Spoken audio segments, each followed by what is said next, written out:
Everybody clap your hands, a voice sang to a beat as something was drilling from the ground ceiling above. The drill turned out to be a long-finned and jawed monster snapping its jaw to the beat. "Come on, y'all!" the voice jeered. Instantly, Penny recognized the creature. "Oh.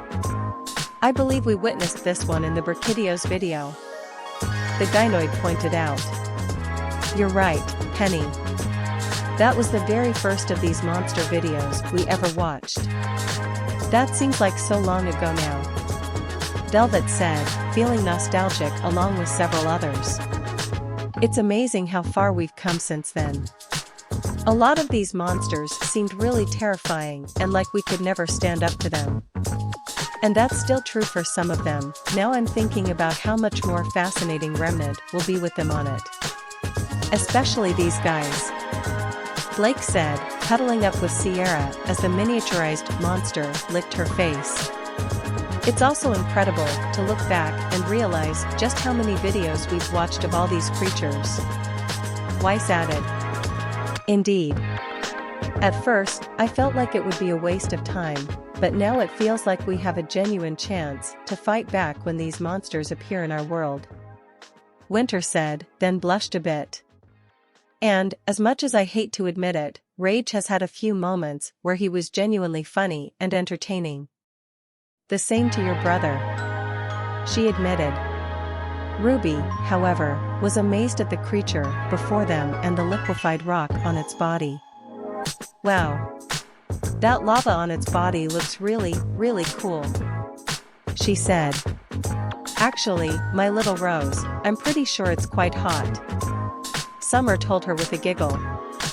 "Ah, Mom. Not dad jokes," both of Summer's daughters cried out. "Hello my fellow hunters, today we talk Agnaktor, the fire-piped wyvern. He spends his days burrowing through rock, swimming through magma, and generally going clack clack, clack clack." Rage spoke calmly as it showed Alia crouching down in front of the Agnaktor who was walking away. "He is an interesting little specimen, a leviathan, sure, but he's got himself a beak going on and this lovely sailfin that helps him be ever so dynamic through the magma, which is incredibly dense. Even though it's a liquid, I feel it doesn't help as much as he thinks it helps, and it's mostly due to just the raw power from his tail, but hey, he knows how to accessorize, and it looks cool," Rage commented just as Agnaktor stated to burrow underground. "Okay, not gonna lie, I gotta give it to him. That sail looks awesome. Very stylish, very cool," Coco admitted. "We'll have to make a couple hats with sails or something like that," Neo suggested. "Man, with clothes like that, your guy's store is gonna be one hot commodity," Jan joked, everyone groaning. "I have a small tuft of feathers in my crow form. Maybe a little sail would be nice while I'm flying if it's aerodynamic enough," Crow pondered. The creature then burst halfway out from the ground and fired a devastating laser beam all around itself. And admittedly, it helps him shed excess heat very quickly when he is above the surface. The blood runs up the veins into each of the fleshy panels. How often do you get to say fleshy panels? And well, gives off its little cargo of temperature. I didn't want to say heat again, but temperature can be cold as well. But now I've committed to the sentence, and I'm not gonna do another take. Ha! Rage laughed as Alia barely evaded the attack. Whoa! Rennie! Did you see that beam? It was awesome! Nora cried out. And it can twist around to fire in multiple directions. That's quite devastating, Ren added. Not quite as powerful as Bravio's beam, but it's still quite impressive. And considering it can spin while firing, it has an advantage. Not to mention, it's likely faster than the giant heap of rocks, Cinder noted. It kind of reminds me of Hyperactive Ray from Pincherman, Ruby pointed out. Oh, yeah. That would be my favorite move ever if it didn't take a whole turn to recharge after. Young agreed. And the teens and less mature adults laughed at Rage's refusal to do another take. No wonder his videos are full of him messing up. John said. An idiot human, what are the odds? Adam scoffed. This is likely why Sai makes a script. Pira said. No, that's so he wouldn't be rambling and trying to come up with words from the top of his head, so a 20-minute video takes an hour. Teko corrected. 1. So the babies are Agnaktor, okay? They are little, tiny versions of Agnaktor, and Agnaktor is what they become once they mature, Rage informed helpfully as it showed a pair of young Agnaktor. Eventually, some asked what in Agnaktor, what do you want to do when you grew up, and it went, I want to fire laser beams and make this noise, Rage said with a high-pitched voice as it showed the image of said monster shooting a beam from its mouth, before cutting to the adult version, clacking its beak once again. It's so cute. Pira, Velvet, RWBY, Winter, and Neo all cried out. I wanna pet it. Emerald cooed. Glinda tried her hardest to keep up her usual stone face, but failed and gave a small smile. Adorable. She said quietly to avoid getting caught. And they got a good chuckle when they saw what Agnaktor wanted to do when they grow up. Well, that sounds like a lot of fun. I hope they like it as much as I like watching it. Ilias said. And the world was like, yeah, that's alright, seems pretty fun, Rage admitted rather easily. So yeah, in general his shape and his flow is a lot like Lagiacrus, they do share certain tendencies in body slams and rappy tail slaps, but it's very superficial, Rage informed mildly as the Agnaktor started to drill underground as Alia ran from it. In the next moment, Agnaktor resurfaced with lava covering its body as Rage said, he has a lovely technique when his beak is closed, the fine point it makes combined with a spinning motion, he can literally drill down into, well, any volcanic surface he feels like and go quick. He can go very fast. Rage explained. Dang, Red. I bet these guys could even give you a run for your money. Roman said, to which RWBY pouted. To be able to power through lava at those speeds. Just how strong is that thing's tail? Ironwood wondered. Hopefully strong enough to break most Grimm in half. Salem included. It wouldn't keep her down, but it'd put her out of commission for a while, especially if the two halves were knocked a good distance away from each other. Hazel said. He can get some serious speed as he creates his little subterranean tunnels. And he has a lovely little habit of powering out of the ground and drilling into the ceiling with the momentum and being above for an aerial surprise attack, Rage said as the Agnaktor slithered towards its opponent. Once it's within range, Agnaktor started to stab the ground and causing Alia to run while Rage said, they are very much ambush predators. You can't defend against something, well, bursting out of what used to be solid stone beneath, showering you in lava and then puncturing through you with a beam of pure fury. Everyone, especially the intellectuals, were flabbergasted at this new knowledge. It can drill through rock. And it's doing it with ease. Winter said in awe. And volcanic rock in particular is highly durable. To be able to drill through it, Agnaktor's beak must be nearly as strong as the metals most of your weapons are made from. Glinda said in shock. Oh, great. It can get us from just about anywhere with that laser, but now not even the ground is safe. Blake groaned. If there is one upside to this, being able to drill through volcanic rock would certainly allow it to drill through Grimm armor. Ashbin pointed out. Yang then thought of something and smirked. Oh, man, Rubes. You'd be so screwed if you fought an Agnaktor. It'd come up out of the ground, and if it didn't get you, it'd definitely snag your cape. Then you'd be at its mercy. And that is not the face of mercy. Yang told her. Yang, stop picking on me. RWBY whined. I think that's a good idea, RWBY. Be nice to your baby sister, Yang. Summer told her with a small glare, to which Yang gulped and nodded.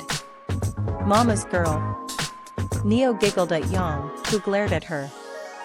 This awesome natural weapon, one of the most powerful to be found, is created through a combination of lava the Agnaktor has taken on board through its journeys, though a special lava flap. We'll go with a lava flap, Rage decided, with Alia crouched down and sneaking towards the unsuspecting monster in question. And it mixes in a special sac that has within, able to withstand extreme heats, obviously, and it is combined there with explosive chemicals that is then ignited by the clacks of its beard. Rage laughed just as the Agnaktor seemed to ignore the hunter directly below its stomach. The narrator then realized his mistake. By the clacks of his beard? By the clacks of his beard. Rage laughed at his mistake. By the beard of Zeus, a middle-aged man muttered seriously. I've never heard a beard clack before. And I'm pretty sure I don't want to. John said. I wonder who this Zeus is. He must have quite the beard. Ren wondered. Probably one of the worst and definitely the horniest god in all of mythology. Katana explained, showing several images of the most popular depictions of Zeus, as well as an actual statue of him. The group was briefly impressed and a bit intimidated, but then Katana filled their heads with about an hour-long summary of Zeus' worst actions, leading them to despise this god they learned of. Definitely don't want a beard like his. Then again, I could never rock a beard anyway. Way too messy. Roman said, admiring the hair on the top of his head and a smooth, shaven chin. I used to consider growing a beard. After seeing our original timeline, however. Hard pass. Ironwood said. Glad to see you're learning, Jimmy. Crow agreed, patting the general on the back. Creating a little spark and then ignition, Rage explained with an exploding sound effect. This is a powerful weapon that Agnaktor struggles to control it. The recoil itself absolutely forces him backwards, and he has to concentrate on it. Physically, he's not the strongest going. He loses out in a match to even something like an Uragon that he shares his home with, Rage commented as the monster and hunter start to fight. The Agnaktor was body slamming Alia, who was dodging and trying to land a hit, as Rage said. But the ability to be sneaky through the ground combined with such a potent laser that it can punch a hole through a Gravios shell, which is one of the hardest carapaces to cleave asunder in all of the world, it gets the job done for the most part. And he also rises to the surface covered in. Everyone will then be shocked to hear just how strong the beam was. It can go through Gravios shell? But that's super thick, hard rock. Emerald said in disbelief. That's some incredible power behind that laser. I'm really starting to like this lizard. I'll have to remember to get one when we go back. Cinder said eagerly. Luna growled a bit at this. Oh, don't be jealous. You'll still be my favorite, she assured the elder dragon. But if it can break through Gravios' shell, which is literally made out of rock, what chance does our Horus have? Adam cautioned the others, who quickly became nervous at that revelation. Liquid Hot Magma, a bald man in a gray uniform, replied in an over-the-top villain way. Okay. That was weird. Ilya said awkwardly. Well, hey. He's not wrong. Coco admitted. Then if the lava stays on the body, then surely it will cool and make armor out of the rock. Ren realized. Which eventually cools down and leaves him with layers of pure volcanic rock to add to his defenses, turning Blade away effortlessly. This lava armor is a trait stolen viciously Levasieth, that rat little bastard. Rage complained with the fight showing Agnaktor showing off its burrowing skills. Ha! Levasieth said for a split second. Ren nodded proudly at his guess being confirmed. Pyrrha, however, was less enthused when she heard the fiery Piscine wyvern stole the technique. Darn you, Levasieth! How dare you steal from Agnaktor in such a way? Pyrrha cursed. While it may not be fair, Kira, it is a very useful adaptation, so it would make sense that multiple creatures adapted a similar method of making armor out of lava. Kenny reasoned. Also, I highly doubt that there's monster police to arrest monsters for stealing similar survival methods. Weiss pointed out, rolling her eyes. But that's okay, we don't need to think about the world where we could have gotten Agnaktor instead of Levasiath in the Elder's Recess. We don't need to think about that world that's so much happier than the world we live in. Why? Rage cried while the screen was slowly turning into a black and white video with sad piano music playing. So, Agnaktor doesn't live in the new world? Nora asked. Sadly, no. None that we've discovered, anyway. Rizara confirmed. And we've looked hard. Across 2 different islands. Teko said. Ah, that's so sad. I'd much rather have the giant lava lizard than the stupid lava fish. Nora said. Yeah. I mean, Rage is still a meanie and makes me mad, but I wish he could be around the monsters he liked more. Ruby agreed. It must be hard to deal with monsters you don't like, especially when you know there's better ones out there you could be fighting. Yang added to what his sister said. You have no idea. The Ice Demon hosts said emphatically. So obviously it flees from elder dragons, and you know while it can actually do damage to Gravios, it would still rather not fight them. It can go tail to toe. I don't really know what parts of the body I'm talking about, but it can go body bit to body bit, with even a Deviljo, not obviously in a raw physical contest, cause that's what Joe likes, but Joe is very fleshy and very spongy. It does not respond well to heat, laser, and explosions, and for the most part Agnaktor sit atop the food chain in his home. While there are those that can contend with it, they really can't get at it, so it has the raw pickings it like of all the herbivores to be found there. The Renaplos are plenty. Rage informed helpfully as Alia struck Agnaktor from behind with her greatsword, using speed and skill to defeat a much larger opponent. Very nice. Ojpin praised. We already learned Joes are easy to outsmart. But even then, outfighting them still isn't easy. This lizard has my respect. Hazel said. Many also approved that it was at the top of the food chain and avoided contenders by staying in lava. Yep. Last I checked, pretty hard to get at something that can chill in lava. Crow stated. So the clack beam, if you know what I mean, it's so mean, it's obscene, and makes the Agnaktor king of all he's seen. Rage rapped as a beat was heard. He then stopped and realized what he said. All he's seen. All he's seen? I really wish I had any form of talent. The host lamented as the fight continued. Ah, yeah. Those are sick rhymes. Nora cheered. Bit of a weak finish, but everything else was great. Neo said. I think he has a lot more talent than he gives himself credit for. Yang agreed.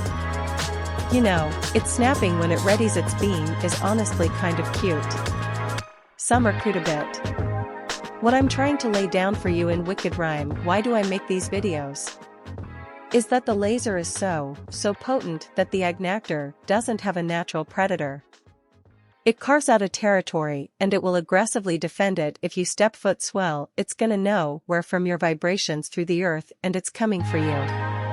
Even though its floppy fishy physical moves are kind of alright, they're bolstered by his fairly decent size, but nothing too special to write home about, but you're gonna get disintegrated by a lava laser beam, so that's not nice, Rage commented with the monster trying to take a bite out of its opponent.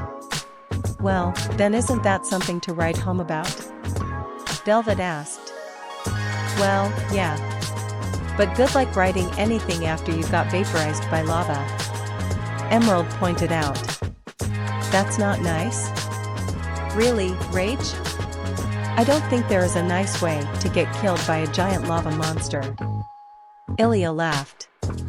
It must have incredibly heightened senses to feel the vibration through countless feet of solid rock, likely lava as well, which as a thick, dense liquid would likely not let many vibrations through easily. Adam theorized. So, yeah, no one and nothing wakes up in the morning and goes, "What's for dinner?" I'm feeling like some Agnaktor. Which is impressive, as Agnaktor is just a mid-tier monster that is punching far above his weight with the ultimate of glass cannons. Rage continued on with Ilya running around. The Agnaktor tried to land a hit by using its tail as a weapon while Rage said, "He looks badass. I think the whole clack beam, I mean he's famous for it, and rightly so. He takes no shit from anyone, and that's something you can respect.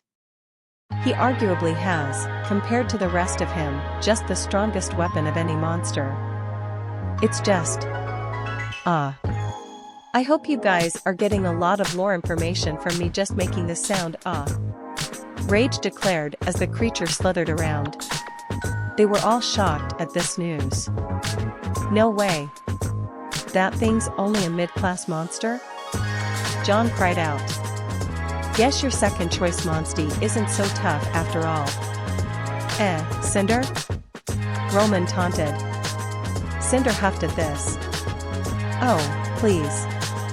If anything, that actually makes it more impressive that it can take on apex monsters while only being mid-tier. Taking on creatures far above itself and winning. I think I like it even more, glass cannon or not. The half-maiden countered. Agnaktor's carapace then is rather fascinating. Between each scale is produced mucus-like substance, and this is unbelievably flame retardant. It simply will not burn. It also is immensely resistant to heat, and this is how he uses his armor coating technique. Rage informed while Ilya was attacked by Agnaktor, and Agnaktor waddled away to a new location. He essentially doesn't feel it, it's how he swims through the stuff. Though it is susceptible to having parts of it shattered and broken. Which makes it, well, less good to be swimming in lava, because it's contacting directly with the flesh, it then cauterizes immediately, but that is rather painful. You don't want to cauterize wounds with lava, Rage suggested in an over-exaggerated whisper. I mean, admittedly, it should just cause all the liquid in his body to rapidly turn to gas, expand, and he should completely explode from the inside in a shower of guts and gore. But these monsters have been breaking the laws of science since we discovered them. Rage explained as the beast continued to tunnel. Many were sickened and disturbed at this. That sounds incredibly unfavorable. Penny said nervously. As someone who basically burned to death, I can safely say you don't want that. Hazel confirmed. Nothing deserves to perish in such a way. Glinda said, horrified. Just like Bruno the Shark from the classic Moz movie. Ren said. Everyone but one person looked at him strangely at this. Nora made me sit through a horror movie marathon. He explained, Nora giggling in confirmation, being the only person who hadn't given Ren a questioning look. How they breed is even more fascinating. Play the clip, Rage ordered while the screen went dark. No. Everyone shouted, Summer, Winter, and Ironwood covering Ruby, Weiss, and Penny's eyes, respectively. I'm not actually gonna show anything. Do you really think I was gonna show two Agnaktor going at it, you sick fuck? Rage chastised. Shame. An old nun and priest said while ringing a bell. This got a laugh from many of the less mature of the group. Nice. Classic bait and switch. Jan giggled. Oh, man. Can't tell you how many times your dad fell for those. Crow laughed, Summer huffing about how much of a playboy Ty used to be. Wow. From the sound of it, your dad would have been someone who would want to see that. Neo said with a smirk. He's really good at tricking us like that. I wasn't sure if he was serious or not about showing. You know. That. Nora said with a blush at the end.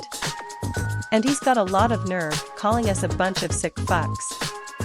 Coco added. Hey, in your case, he's not wrong. Emerald taunted, laughing and hiding behind Cinder to avoid Coco's wrath. They like to go to the summit of an active volcano to mate. They like it hot. Hey hey. Yep. Female Agnaktor will nest at the top of a volcano and give birth up to 30 babies at a time, Rage admitted, sounding oddly okay with it. So. Yeah, I am wondering if they just fall into the volcano. Just one after another, and they're literally born in fire, and they're just like, alright, fine, let's just, well, actually, the Euroctor aren't super magma resistant, they're mostly rock burrowers, not lava swimmers, so, that would probably just be murdering her babies literal seconds after they came into the world. He went on awkwardly. This left the group in shock. 30 at a time? They all cried out. That's impossible. With so many being born, how have they not absolutely overrun the volcanic regions? Ironwood asked. Well, remember, it's still like with other animals, not all of them get to mate in the end. But mainly, while fully grown Agnaktors have no real predators, that isn't the case for the baby Euroctor that can't escape into lava. You might remember in the Burkidios video that Big Blue tricked an Euroctor to standing on a pile of slime and getting blown up. Katana explained. I suppose that makes sense. Still, predators aren't always successful at hunting. That can't be the only way to keep their population down. Adam noted. Good job, Adam. Gold star. Teko said. Yeah, hunters also taking on culling missions where we slay a few of a certain monster to keep the population in check. Razara added. Many in the group were horrified at this. CC culling? You mean killing innocent baby monsters? Hira asked, aghast at this news. RWBY, who didn't know the meaning of culling beforehand, gasped at this sudden knowledge. No. You can't do that. She cried out, teary-eyed. That's horrible. Velvet said, about to cry. What is wrong with you guys? How can you do that and act like it's nothing? Yang demanded. Now, students. You can't judge them too harshly. I understand you may not like this solution, but sometimes it's necessary. Populations have to be maintained. Ashbin told them. Professor, not you, too. Velvet said. It's sad, but it's effective in keeping the population at acceptable levels. Even our world does it by letting people hunt deer and such. Ren explained. Yeah. Around where I live, nobody was doing anything about the coyote population and they got out of control. Now, people are encouraged to hunt them year-round and get as many as they can so they don't get even more crazy. John admitted. But. RWBY began. Summer hugged her daughter. I know it's sad, RWBY, but sometimes, it just has to be done. Like how Ashbin's ultimate goal is to stop Salem and her followers. And they may just involve killing the people who follow her. We don't like it, but we have to be prepared for it. She told her child. Precisely. And remember, students, 30 of those creatures would have to eat quite a bit. All that food would add up and they'd eventually run out, leaving the ecosystem in ruin. It's not far off from Deviljo. Glinda said. The students were still sad at this, but begrudgingly accepted it. But the cool thing is, only an Agnaktor that has successfully made it at least once knows how to do the ceiling dig attack. How that was observed? How was that found out? Rage asked, genuinely curious. I mean, do they walk down from the mountain, pretty fucking proud of themselves, and go, you know what, I'm feeling good right now. You see that ceiling, Dave? I'm gonna jump into it and burrow through it. Steve, that's unheard of. But you know Samantha? Steve. Rage played along with his own story. Ruby and Nora were amazed at this. That is so cool. It can tunnel into the roof. These things are incredible, she said. Yeah. We definitely needed some awesome craziness like this after that sad stuff. I want to tunnel through the ceiling. Nora agreed. The story behind it isn't bad either, Blake admitted with a blush. Still, I'm with Dave. What makes Steve think he can tunnel through a ceiling just because he rocked Samantha's world? Roman asked. Did you really just call a bunch of lava alligators by those names? Ilya questioned. Anyways, it's a lovely little fact for you there. Rage laughed happily, Ilya striking Agnaktor's tail. Oh, Agnaktor. Known as the fire pipe wyvern, the Agnaktor use their tough beaks and strength to burrow through rock and sometimes even cave ceilings encrusted with the hardened lava that can soften from the heat when they spit magma or burrow and eat, Rage said mildly. They can spit out globs and globules of it out and try and cover their foes, and honestly, when your weapon is most deadly hottest substance to be found, you're doing pretty well for yourself. Rage declared as the beast took several chomps at Alia. Yeah. Hot stuff for the win. Cinder? Yang cheered, pulling Cinder in for a one-armed side hug. Why yes, heat is very effective, and the hotter you can get, the deadlier you can get. Agnaktor does that pretty well.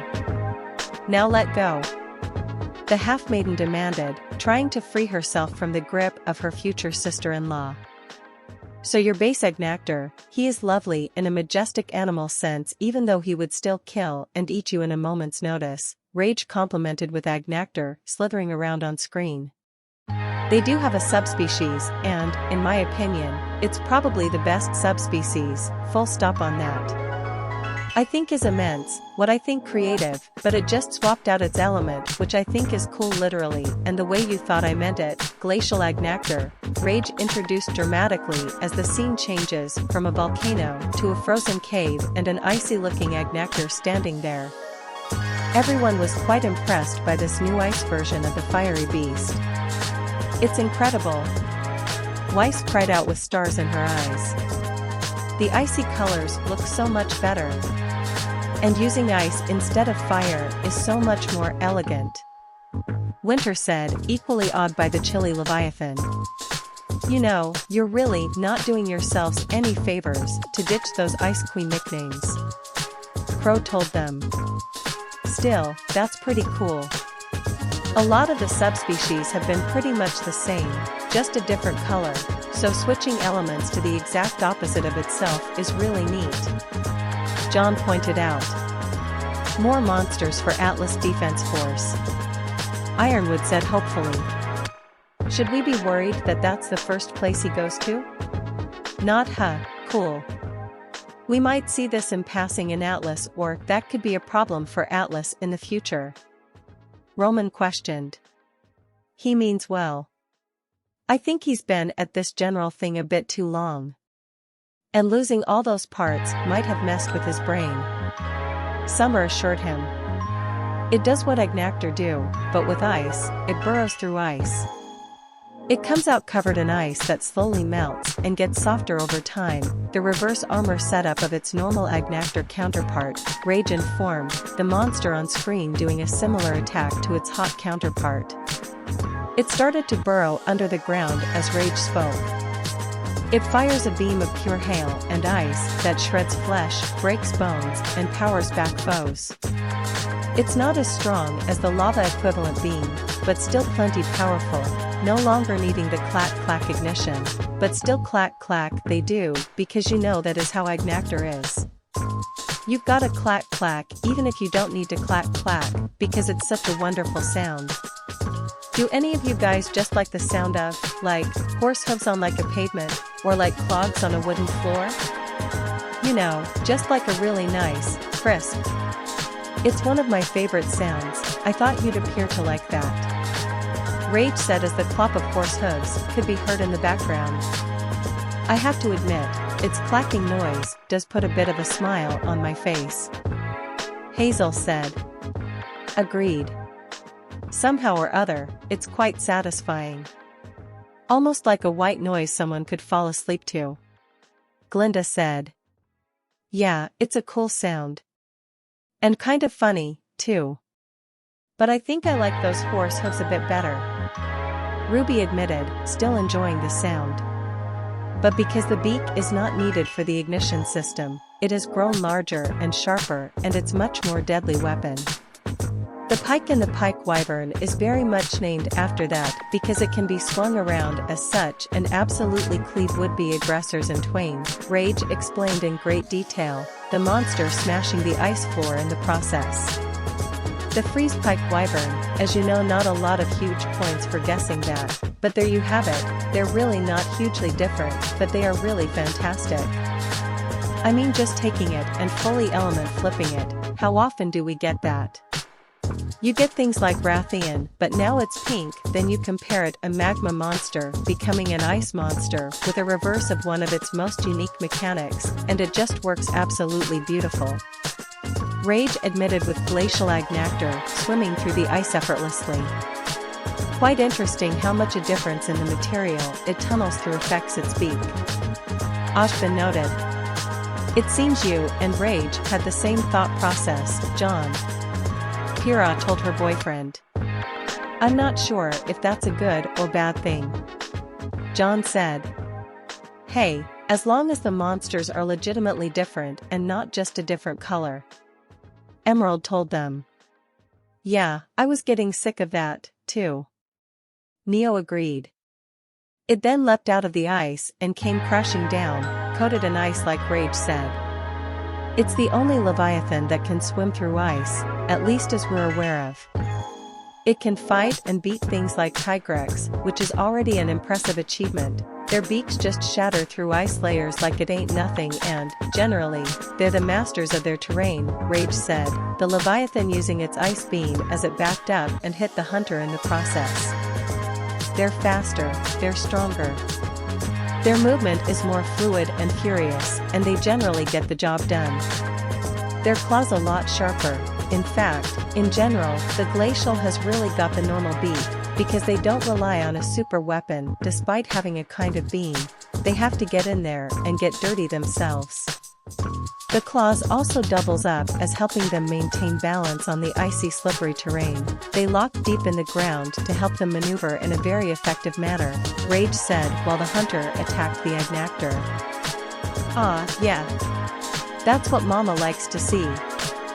You don't just use a beam to do all the work for you. You work out and get stronger. Nora cheered at the ice monster's physical superiority to the original. It is important to keep oneself in top condition. Ren agreed. Just as long as it doesn't leave you too sore, or broken, to move. Blake added sourly. Now the mystery here is that no one's ever seen a Euroctor equivalent for glacial, a baby glacial.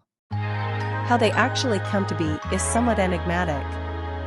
They also have a lovely habit to leave kills to rot and turn much softer and pulpy so that it's easier to chomp down on because their teeth and bone-ripping skills aren't up to scratch, Rage informed gruesomely. You. Velvet whined. One more reason to stay away from an Agnaktor's mouth. Deadly laser beams and nasty breath.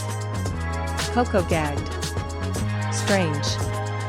With such a powerful beak and a muscular snake-like body, you would think that its teeth would be plenty to rip away flesh, if not its neck pulling back and tearing flesh away as well. Penny noted. We know they can spin like a drill, maybe they should start trying a death roll. Ilias suggested. Which doesn't make too much sense to me, since they could axe beak their way through and make nice little slices, and just eat them. You know, like pull out a knife and fork, you know, be really refined.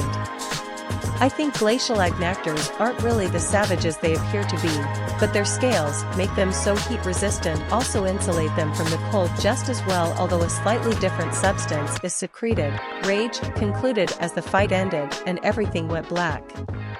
Perhaps we should do that after we get our own glacial Agnaktors, Winter? Weiss suggested. Excellent idea. That will keep them from eating disgusting, rotting filth. Winter agreed. That feels a bit advanced for any monster, let alone this one. I don't think Rage even mentioned its brainpower. Yang pointed out. Or, maybe you could just feed your father and brother to one. Adam threw in with a smirk. Sure, he's off the evil human killing path, but he's still pretty sore with the Shnees, particularly the two men in the family, knowing they are particularly worse offenders against Faunus. Or, we could just get Whitley his own glacial. Good idea, Adam. Weiss said, causing the bull Faunus to facepalm. Thoughts? Katana asked. I will have an Agnaktor. Cinder insisted. We will have our own glacial Agnaktors. The Schnee sisters declared. I like the clack-clack noise. Ruby said. And that beam was awesome. Yang added. Like I said before, I was really digging this sail. Coco said. Speaking of digging, I thought the drilling thing was pretty cool. Crow said. Yeah. Especially the digging through the ceiling. That could be really useful for getaways and such. Blake agreed. I like that it's a mid-tier monsters that manages to use its strengths to its advantage to be an apex-level monster. It reminds me of someone. Pyrrha said with a smile, looking to John. John blushed at this, before looking up. Yeah. It's pretty impressive. And its whole look is just really cool. He said. I think you mean it's hot. Teko giggled, causing everyone except Yang and Neo to groan, the latter two high-fiving her. Unless it's a glacial Agnaktor, which is cool. Rosara ruined the pun, everyone thanking her for it. So, Katana? Ruby asked. Yeah, what's up, Rubes? The hostess acknowledged. Rage has said once or twice that there can be up to 4 hunters on a hunt, but no more than that. Is there a reason? She asked. That is quite an excellent question. Surely against creatures of such power, you would want to send as large of a group as possible. Glinda agreed. I mean, the groups of students at the combat schools has always been 4, but we never went up against Grimm as crazy as these monsters. Summer said. Katana sighed. Well, there is a story behind that rule. And a monster behind that story. She explained. Well, let's hear it. Don't leave us in suspense. Crow said. Very well. But brace yourselves. For this story is not for the faint of heart. Prepare yourselves.